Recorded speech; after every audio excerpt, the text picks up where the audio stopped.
On the next Roseanne show, Shy McBride confronts his critics for the first time about his controversial new show, The Secret Diary of Desmond Pfeiffer, and gets some counsel from Roseanne. Senora Roseanne, I needed to get your advice. What do you do about this controversy? Huh? What took you so long to come to me? Then, Crystal Lynn Pickett on dating. I didn't know anything about him until I went to the post office and I saw his picture on a wanted poster.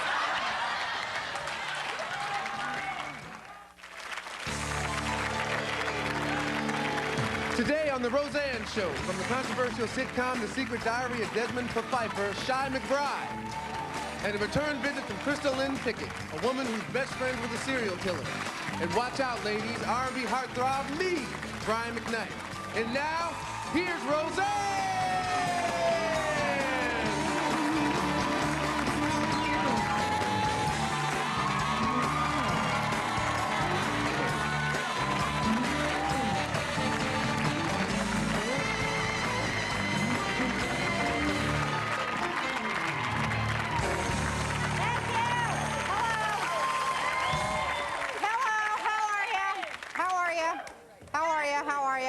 Hey, hello.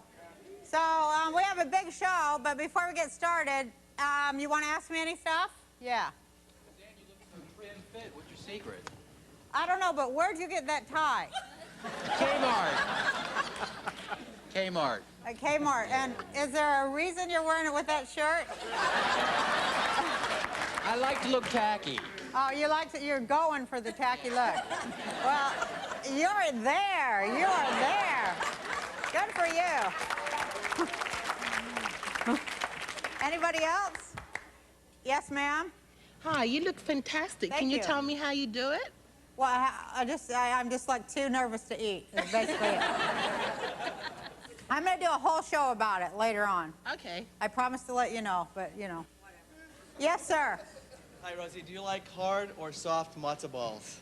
Hard or soft matzo balls? I like the hard ones if they're in a good chicken soup, because they don't mush. They don't get so mushy, and there's a little bit of a Well, I'll make them chew for you factor. anytime you want. I'll make them for you. Oh, really? Are you a Jewish guy? Yes, I am. And how old are you? Now, wait a minute. I might have hit pay dirt here. How old are you? Before I finish, I have a You're girlfriend gay? already. No. What? No, you already have somebody. Oh, heck. You know, I'm looking for 3 Jewish guys to write and send videos to date my daughters for sweeps, because we want to have a wedding on the show for sweeps. So if you're out there watching, you're a single, heterosexual, successful, and like mentally all there Jewish guy, send us a tape. Make sure your mother knows I'm the one in charge. If there's any grandchildren, it's all about me, and I have to get along with your mother. Send in a tape. Well, I can help. Since I'm one of those guys, I can help you find one. You're gonna help me find one? Sure. Okay, but let's get. I already X'd you out of that. Let's go to the cooking part. That's kind of good. You want to come on and make me? Is that the only thing you can make? Matzo ball soup? I can make anything: French, Japanese, American. Well, Whatever let's you like. stick with what you are. You're Jewish, so you should cook Jewish, I say. Right. Okay, so it better be good. Is it good? It's good. It's good. You got I'm his people- mother. It's excellent. You're his mother, and it's excellent. It's excellent. I'm his father. Did you teach him? Yes. Okay. Yes. It's good. It's got a good fat to salt ratio thing going on. Not too much, but I make zingers. I make floaters. I make floaters, the ones that float up. Oh, the floaters are good. Yes, ma'am. Have you always thought about doing your own like talk show? I mean, since you were doing the Roseanne show before for so long, Yeah, I always thought it would be cool. I mean, you know. it worked out. I mean, like you thought it would be. Has it been a blast or what? Oh, yeah, it's a lot of fun. Sit down. Anybody else? Yes, ma'am. Do you like the feel of doing a talk show more than you liked doing the show, or do you like doing the show more than you like doing the talk show? Because you have a better interaction with the crowd here. So which one do you like doing better? Do I like the show, or do I like doing the show, or do you like the show that you're doing the show, or the show, doing the show? What the hell do you want to know? Well, because you have a better interaction. You have better interaction with the crowd. Well, I here know. than- That's why I like Yeah. it, if that's what you're asking me. Yeah, so did you like that better than just doing the, like, Roseanne show? Like, Yeah. the show? Oh, they're both cool. Okay. But I'm having fun. Nice to meet you. Nice Get to meet help. you. Get help.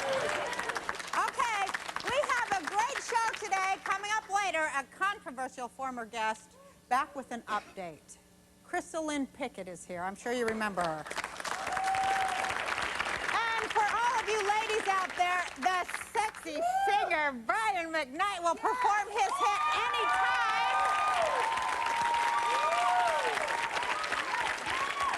And my first guest is currently at the center of big media controversy as star of the UPN sitcom The Secret Diary of Desmond Pfeiffer. Let's take a look at this clip. Ah, Niblet, congratulations. Apparently your concoction has turned Mrs. Lincoln into a new woman. She's not the only one.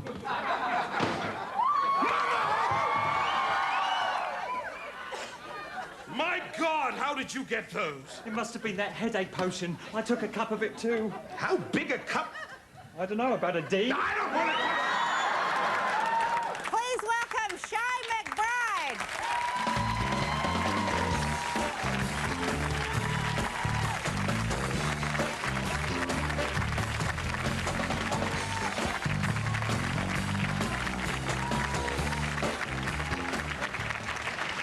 Now, you know, how are you?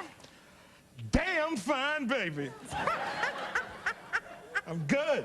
I'm happy. You know, the whole audience saw like the whole episode of your show. They did. Yeah, so they're going to be wanting to ask you about it later. Okie dokie. And we're going to be wanting to talk about it. First, Okay. I want to ask you, though, why do you think all these people are protesting your show? Because they're ignorant and they ain't got nothing to do. That's the truth. I mean, I think that, you know, when you talk about activism and political activism, a lot of things that are happening nowadays, it's a lot easier to solve non-problems, you know, when there aren't any real problems. I mean, growing up on the west side of Chicago, in a tough neighborhood, everybody knew where the crack house was and who the dope dealer was, but people like that never go and protest in front of these drug dealers' houses because they don't have the bravery and the stones, and that's why real people like, you know, Abby Hoffman, Dr. Martin Luther King, Malcolm X, those are real activists. Guys like this. Now, I mean, that's why I can't be mad at them. They want to be on TV just like me. So, same thing. But don't you see what it's all about? Don't you see why people are upset? Well, no, because we're not doing what people are saying we're doing. Well, what are you doing? They're accusing us. We're doing what we hope is a very funny TV show. We hope we are doing something where we're satirizing a lot of sacred cows. I mean, President Lincoln, the White House. We're more satirizing the Clinton administration and trying to do a funny take on that. It's a lot like Monty Python. It's a lot like Benson. If you like that kind of stuff, then it'll be your kind of show. That's what we're trying to do. Well, people were just all up in arms at first because the way your network promoted it, or whoever promoted it, was like, it seemed like you were trying to make fun of slavery. Oh, no. And you can see why people wouldn't think that was cool. Yeah, and that wasn't, and we didn't have any promotion that really talked about slavery. It just came out of some campaign that started on the internet. That's what happened.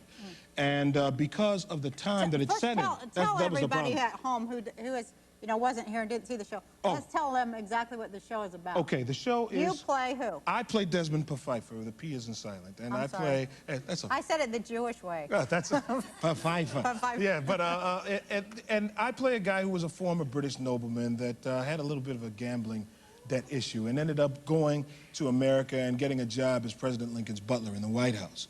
And he's the smartest guy on the show. He's like, you know, President Butler's confidant and his best friend, and he advises him on matters of government and his social life and his marriage. He's like a marriage counselor, bartender, psychologist. The only thing is, like, how come you didn't be that same character like with Franklin Roosevelt or somebody besides Lincoln, which is like the heart of slavery time? Well, yeah, I mean, the Times itself is what's under fire from a lot of people. But, I mean, if you look over the history of America, there's always some time where there's some controversy. I mean, who in their right mind thinks there's anything funny about the lives that were lost in the Korean War? What are you going to do, take off 13 years of MASH?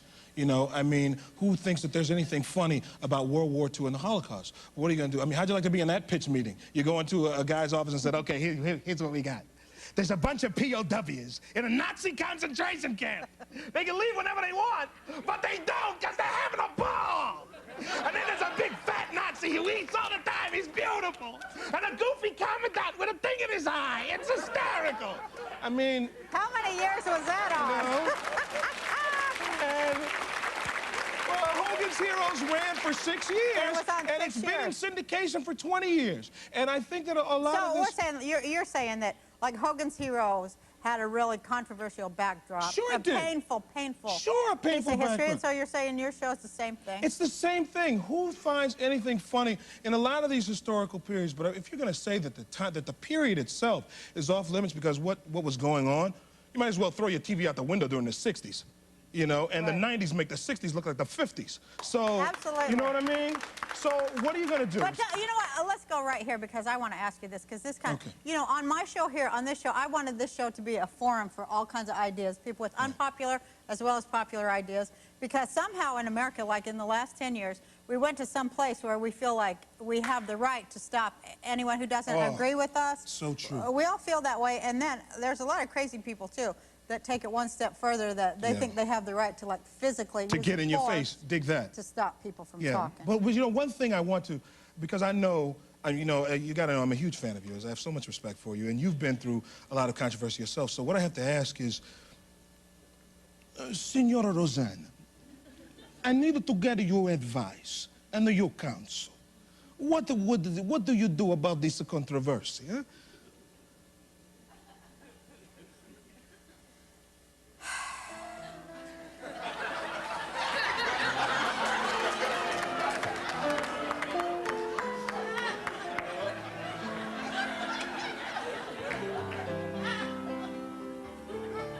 What took you so long to come to me? We've known each other for many minutes, but this is the first time you came to me for my counsel, for my help. I can't remember the last time you invited me to your house for a cup of coffee. But let's be frank here. You never wanted my friendship. You were afraid to be in my debt. I did not want to get into trouble. I understand. You found paradise on the UPN. You had a good trade. You made a living. Agents, managers protected you. And then there were the networks, and you didn't need a friend in me. And now you come to me and you say, Roseanne, give me justice. But you don't ask me with any respect. You don't offer your friendship. You don't even think to call me goddess or kiss my ring. Be my friend. Someday, and that day may never come, I'll call upon you to do a service for me. But until this day, accept this justice as a gift of the Roseanne Show. Ben.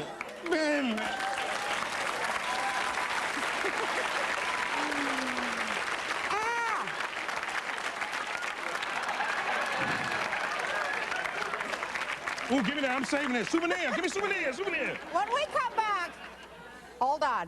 When we come back, we'll find out what our studio audience has to say about your little show, mister.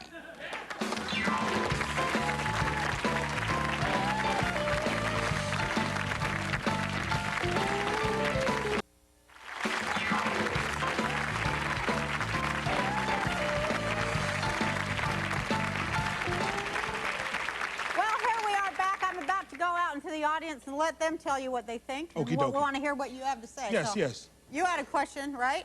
Let me come down there. Go. I love you. I think the show is excellent. Thank you, I've actually been to a few tapings of the show, and that was you. And I think you're an excellent actor. But thank you, how did that lynching scene get by? There was. Let me clarify that for everyone. There was no lynching scene. There was never a lynching scene. In 18th century England, there were hangings. And that's what was happening. There were two criminals that were hung in public like they do in England. Believe me, brother, you ever seen a lynching with somebody having a bag over their head? You've seen those pictures. They're horrible pictures. So what was that? Was that supposed to just like talk about the time that this... Yeah, it was 18th century England, and that's what was going on in 18th century England. Criminals were hung. They weren't electrocuted. You know, we'd have showed them getting gassed, and we'd be... Well, see, I think everybody thought it was two black men being lynched. And it wasn't, because their identities were hidden under these bags, and they were not black men being lynched. So they were hanging some white guys. That's cool. Yeah, well, they were criminals. They were criminals, and they were just just showing a public display of capital punishment. That's what That's that was how what it was was going then, on. I There was no suppose, is lynching. what he's saying. But Okay. wait, let me just say something about that. As far as people who think whatever you have to think about the show, if you love it, if you hate it, my job is to be on TV. Your job is to love it or hate it. So I can take 1,000 of those. But it's just when people start lying about what I'm doing, that's what I got a problem with, and that's what I want to get straight. Let's talk about the time in America we live now. I mean, Exactly. we do live where we have thought police, don't we? Go on that. And political correctness. Oh, that thing is going to be the bane of society. Folks, don't let people think for you. You know, there are plenty of reasons to not like somebody other than the color of their skin. And the thing about it is, the problem with political correctness is, whereas people would say things to let off steam, because now you can lose your job for saying something, now you don't have to worry about what people are going to say. You have to worry about what people are going to do. Because it's like, if I call this guy a stupid so-and-so, I'm going to lose my job. So I might as well hit him in the head with a lead pipe, since I'm going to lose my job anyway.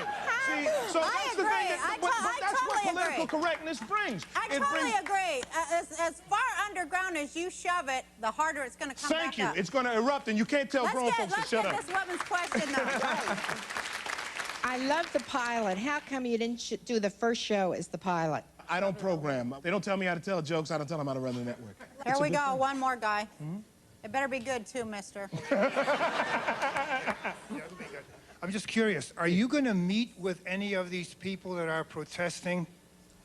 Hell no. Because they have something on their mind that they want something from me that I'm not going to give them. I didn't give my money to the bully at school. I'm not giving my job to any of these people who got a problem with what I'm doing. We got one more question here. Better be good. Yeah, I seen your show on UPN, like the first show, and it's fully original, because you ain't got that many shows that's original. Well, and another thing I want to ask, like, what inspired you to do this? Like, the ideals or the influences? I read the first page, and it reminded me of Monty Python. It reminded me of Life of Brian. It reminded me of Benson. It reminded me of Sergeant Bilko. That the guy was just a graft artist who was a fish out of water, out of his element, and to take it and skewer these sacred cows like President Lincoln in the White House and all of that. And because it was so anti-political, I didn't want to because it was so anti-politically correct, that's what I dug about it. Because, man, I'm not afraid to skewer anything. I mean, I think that you do have to have a certain amount of reverence for history and for people who have suffered. But if you know that you're not doing it in your heart, do your thing, man. That's the way I am.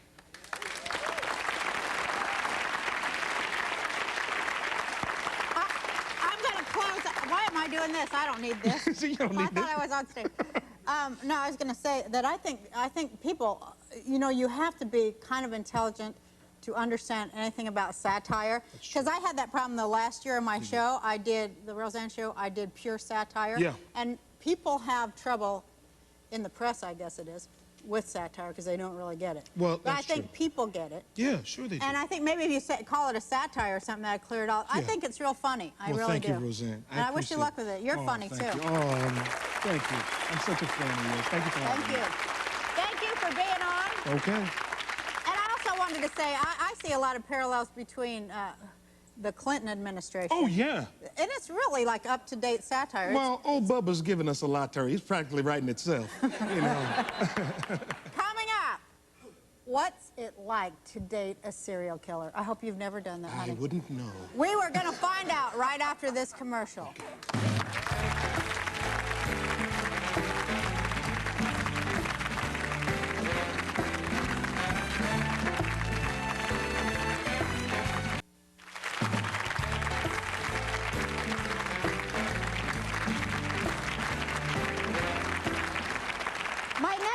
Made her first appearance on my show to talk about how she is always attracted to killers. Here she is talking about her relationship with the murderous Troy. I hate murder.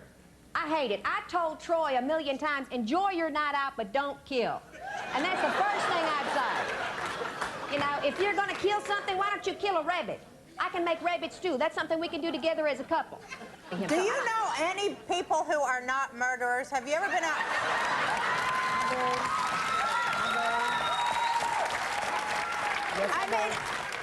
I mean, what kind of men are you attracting to yourself? Think about it. Think about it. What makes a woman fall in love with a killer? Well, let's find out. Please welcome back to our show, Crystal Lynn Pickett.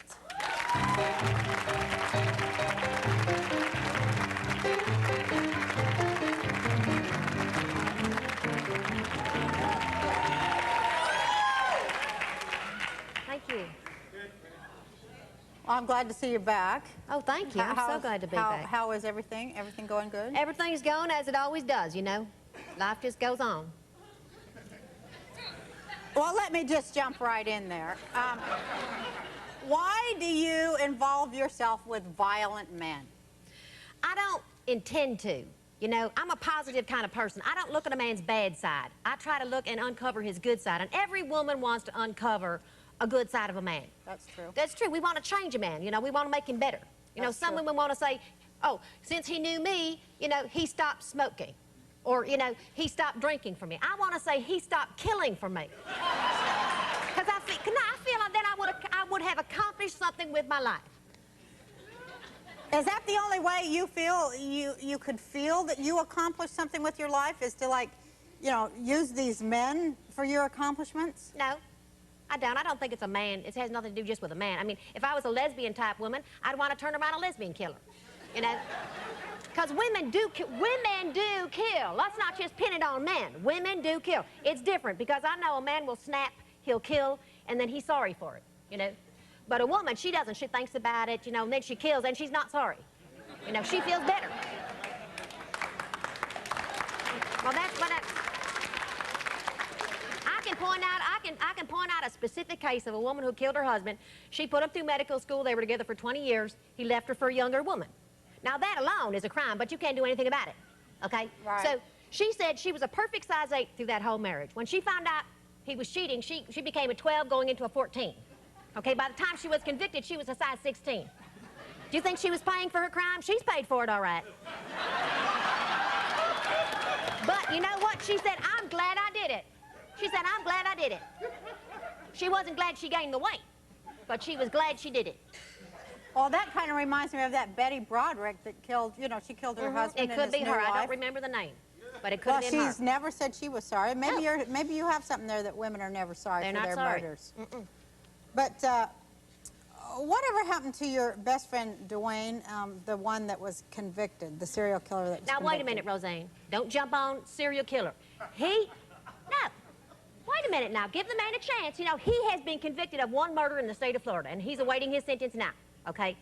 Many other states want to try him for crimes, but he may die with that stigma of a serial killer before he ever gets to stand all those trials. You know, so he's not he did do the 1 murder. Well, then he's a killer. I didn't say he wasn't a killer, but I said he just did 1. And Roseanne, he's 30 pounds overweight. Do you think he suffered enough for his crime? You know, he may have to squeeze into the electric chair. Do you think that's going to be fun for him? I'm sorry, I'm losing my mind, but what is the correlation between murder and gaining weight? What the heck do you mean by that? That's not what I mean. That is not, that wasn't that way, but that's not, I'm just saying that you can tell someone like Dwayne, women loved him. They would come up to him. He was a good-looking man, okay? I'm just saying now he has no incentive, okay? He has lost all hope, and that's why he put on the weight. That's all I'm saying. I'm not saying that it's a terrible thing. I'm just saying that's what happened to him. So you act like you still have feelings for the guy. If he got out of jail right now, would you date him? Well, I don't know, because I probably wouldn't date him because he's suspected in so many murders. But I will say this, if he was sorry for his crime and had he made his peace with the Almighty, I might have a drink with him. But I wouldn't have a relationship. I wouldn't go into a relationship with him. He's not all bad. He's not all bad. Okay, so what about your new boyfriend? Now you have a whole new boyfriend, Dean, right? Yes, Dean. So tell us the story with Dean. All right. Now, first of all, it's very hard to tell. When you first meet a man, you don't know what's going on in his head. It's usually when you're 3 weeks into a relationship, and it's a deep relationship, then you find out these things. You don't know right off the bat, and that's what happened with him. I didn't know anything about him until I went to the post office, and I saw his picture on a wanted poster. And I bought the picture home. I bought the picture home. I confronted him with it. I said, "Is that you?" And he said, "No." He said, "It's my twin brother." Now, I had no reason to disbelieve him, you know, because he had never lied to me before. But then come Thanksgiving, I said I wanted his family members over for dinner. And he said, oh, they were killed in a plane crash. I said, they were? You never mentioned it. What plane crash? Well, he hesitated, and that's when I knew. I said, go. You're lying. Well, he went out, he got arrested. Turned out he had robbed several mini-marts at gunpoint. How would I know? He was a dream come true. This man liked to stay home, watch TV, never went outside. He'd go from the couch to the bed, from the bed to the couch. Dream come true. Do you ever look at, like, the bad choices you make and wonder why you make them continually over and over and over? No, how would I know? I don't know. Have you ever had therapy or anything? Let me just... I'll tell you something about therapy. I mean, Let me tell therapy. you. Okay, I'll tell you about therapy. I had a friend in Morgan County, West Virginia. She was depressed, so she... Thank you. Well, she went to a therapist. She was depressed over her divorce. She went to a therapist. He turned out to be a total fraud. He kidnapped her. He took her over state lines. He's serving 17 years now. You want me to make that mistake? I don't think so. And as far as, you know, as far as Dean goes, let me tell you something. I went back to Dean, you know, because I did confront him. I said, Dean, you took something away from me. I can't go to a mini-mart now. It's too painful. I can't do it. I can't. You know what I have to do? I have to send someone in there to get my cigarettes and my beer and wait outside like a dog. And I told him, I didn't let him get away. You told me that before. Why do you let these men why do you let these men walk all over you? Plus the fact that you... let me ask you a question, because I have been in therapy for so many years. I think I can go there with you, eye to eye. Tell me about, let's go to the alpha problem, okay? Tell me a little bit about your dad. What kind of a man was he? A good man. A very good man. What are you asking me? Well, was he a killer? It's hard to say, you know. He wasn't, when I knew him, he was never violent because, you know, he was behind bars. So he was a peaceful man, but he was... Your father was in jail. Yes, he was for many years for What was he in jail for? Well, for the first time it was because they thought he had killed my mother. But then come 15 years later, she shows up. She wasn't even dead. So here this poor man is, you know, in the first place, I said, who did we bury? We'll be right back.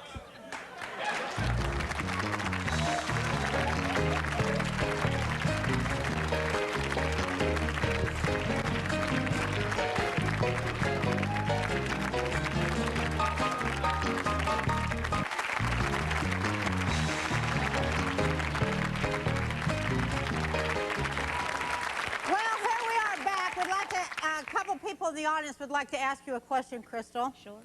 Crystal, do you ever consider maybe settling down with a bus driver or an insurance salesman? Maybe somebody that, I mean, do you ever fear for your own life?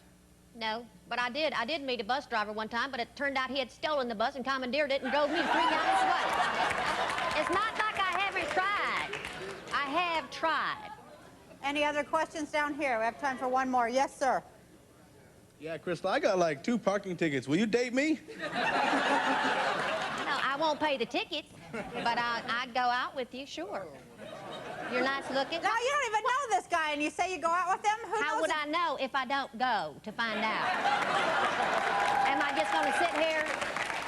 Listen, please, Crystal, as a woman to woman, please, just listen to me.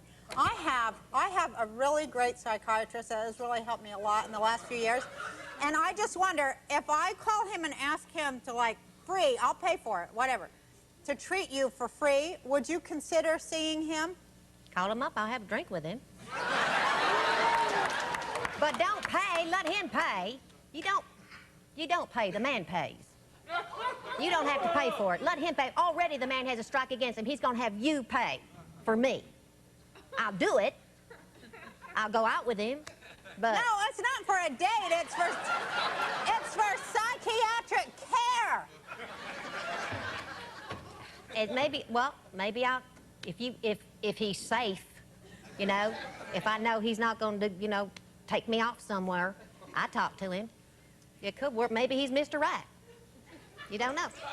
No, I don't think he wants to date you, but to treat you... How do you know? You have to have a positive attitude if you're ever going to meet anybody. He might be. Well, would would you please just talk to him, perhaps, I and will then talk to come him. back and tell us about it? Because, And I'll tell you what you know, we all care about you. There's some kind of gaps in your synapse. And we really want to help you turn your life around, Crystal, because we do care about you. Thank you very much for being here. I'd like to turn it around. Thank you.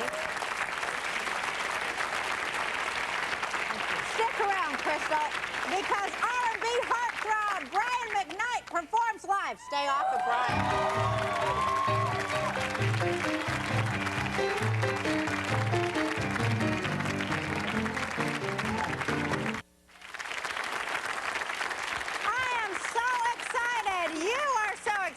My next guest is the sexiest R&B singer around. Here to perform the title track from his latest CD, Anytime. Please welcome Brian McKnight.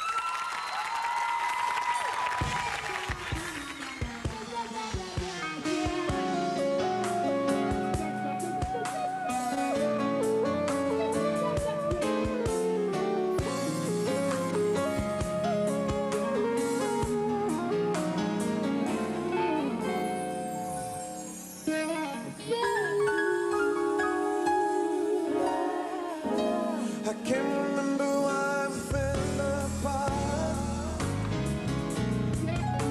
from something that was so meant to be. Forever was the promise in our hearts. Now more and more I wonder where you are. Do I ever cross your mind anytime? Do you ever wake up reaching out for me? Do I ever cross your mind anytime? I miss you, love, love, love. Still you have your picture in the frame. Hear your footsteps down the hall. I swear I hear your voice driving me insane. How I wish that you would call to say, do I ever cross your mind anytime? Oh, do you ever wake up reaching out for me? Do I ever cross your mind anytime? I miss you, love, love, love. I miss you, baby. I miss you, love, love, love. I miss you, no, no, no. Loneliness and heartache. No, no, no, no. Breaking myself to sleep. Wondering about tomorrow. Won't you come back to me? Come back to me. Oh, do I ever cross your mind anytime?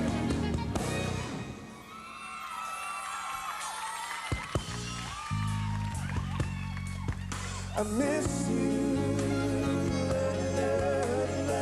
I miss you, baby. I miss you.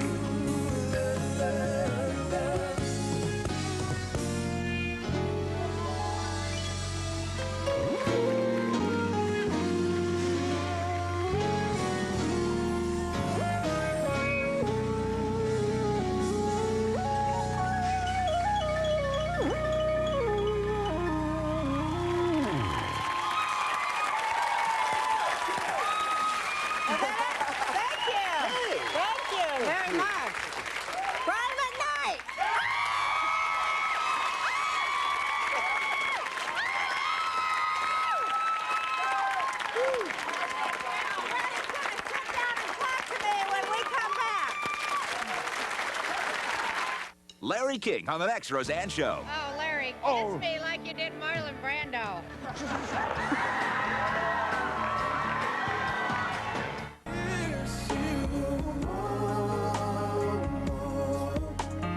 Loneliness and heartache. Crying myself to sleep.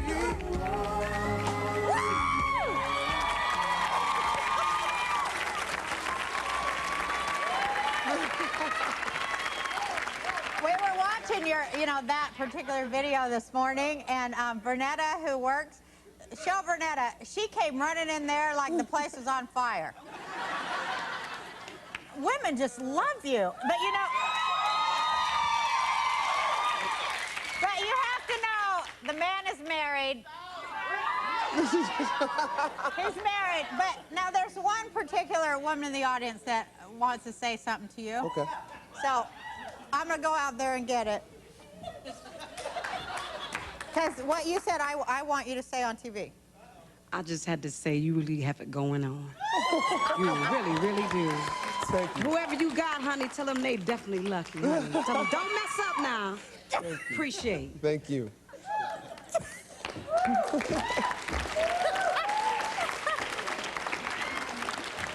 You got married when you were 20 years old. 20 years old. How long is that you've been married? We've been together for 10 years. We've been married for 9. I'm 29.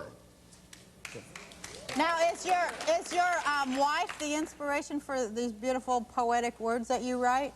Sometimes. There have been a couple of songs that have definitely been the result of one thing or another. What does that mean? You know what I mean. Yeah, you know what I mean.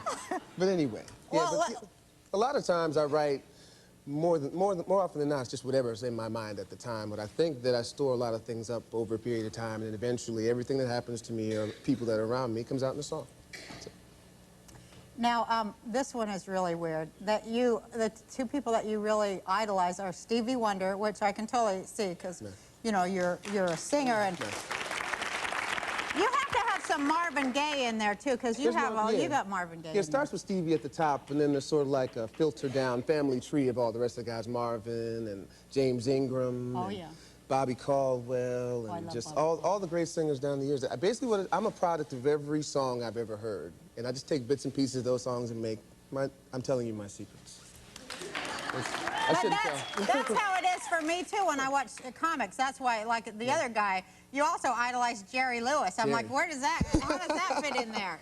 Yeah, it says on the card, Stevie Wonder and Jerry Lewis. Yeah. For people who know me, they know that I've got every tape from the Nutty Professor and the Geisha Boy. I just love the humor that he had from that particular place. And when I was little, my mother wouldn't let me watch him because he was always getting into a lot of mischief as those characters, and then I would, in turn, try to act like him and drive her bananas. But now, since I'm grown, I can watch him all the time. So. He is great, isn't he? He's great. I'd love to have him on the show. Hey, wherever. I'd love to have Jerry Lewis come I'll call on the him, show. and I'll tell him. Do you know him? No, I don't. Oh. But Jerry, if you're watching, man, I'm your biggest fan. But I'm one of your biggest fans too. I love. Don't you love Roseanne? Oh. Like I do. Hey, how weird is it? Thank you. Yeah, but they're paid. No, but how weird is it? Because somebody said that you learned about Kabbalah. You heard that I studied Kabbalah because you were reading. Tell about that one. You were reading it in some nasty magazine. Yeah. Well, no, it wasn't. Well. Do we have to talk about that? Well, I'm on planes all the time, and the gentleman sitting next to me was reading this magazine, and I saw. Well, it wasn't one of the more reputable. It was a nudie magazine. It was nudie. It wasn't mine. See, I happened to glance over in between the this and the that, and it had Roseanne and Madonna were doing this Kabbalah thing. Now, how weird is that it'd be about me, Madonna, and Kabbalah in some naked magazine? They didn't ask you to I guess they didn't. What, ask me to pose? Or no, but... Not to do the whole thing. I figured since they used your name, well, then maybe I got somebody in trouble. I'm sorry. No, you didn't get anybody in trouble. I just think it's weird to have, like, religion, a religion column in a, you know... Well, I don't publish that particular magazine. I just, you know, I happened to glance, and then there it was. That was it. Yeah, that's it. Anyway, the Yankees... What else you want to talk about? Not anything. Anybody want to ask anything? You think Oh, that's cool. That might work? Yes, ma'am. Yeah. I want to know when you were going to do your own concert. When were you going to have one just by yourself so we can just get all of your songs? There you go. Well, I do them all the time. I was on tour from December 26th till about the first week of September. I do have a show coming up, though, November the 11th in Jamaica, in case you happen to be Oh, yeah, down. like we're all going to go to Jamaica. Where at in Jamaica? I love Jamaica. You know, it's, you know what? I don't know the exact. I think it's in. When are you gonna one be of my in guys LA? help me. Oh, to hell with it. When are you coming to Actually, LA? the last time I was here was in August, and I don't have another date planned, but all my band, everybody's trying to get me to go back out, so I may go back out, and I'm sure that I'll play here again, probably sometime before the end of the year, because I have a Christmas record that comes out next week, so I'm sure I need to go out and... Christmas already? Christmas, yeah. Well, Oh you know, my it's God. getting late that time, so... Yeah. Well, maybe we'll read about your Christmas record in Penthouse or something. There you go. I'm really happy you were here. I'm happy to And be when here. you come to LA, and you do, please come back. I will. It's very nice to have you. Brian McKnight! We'll be right back! If you're Jewish and mentally stable and want to date one of my daughters, please make a videotape of 5 minutes or less telling me why you think I should let you date one of my beauties. 3 lucky victims, I mean winners, will be chosen, and we'll fly you out here to go on a date with my daughters. Good luck. I'd like to thank all of my guests today. Thank you at home. Thank you in the audience for watching. And now, Brian, why did you want me to stand here while you're in the shower again? Well, I wanted you to get the full real deal, just like the video. Oh, yeah, on the video. Okay. Yeah. You got my towel there? Yeah, I got you towel. Come on out, honey. No, I want you to come in. Oh, all right.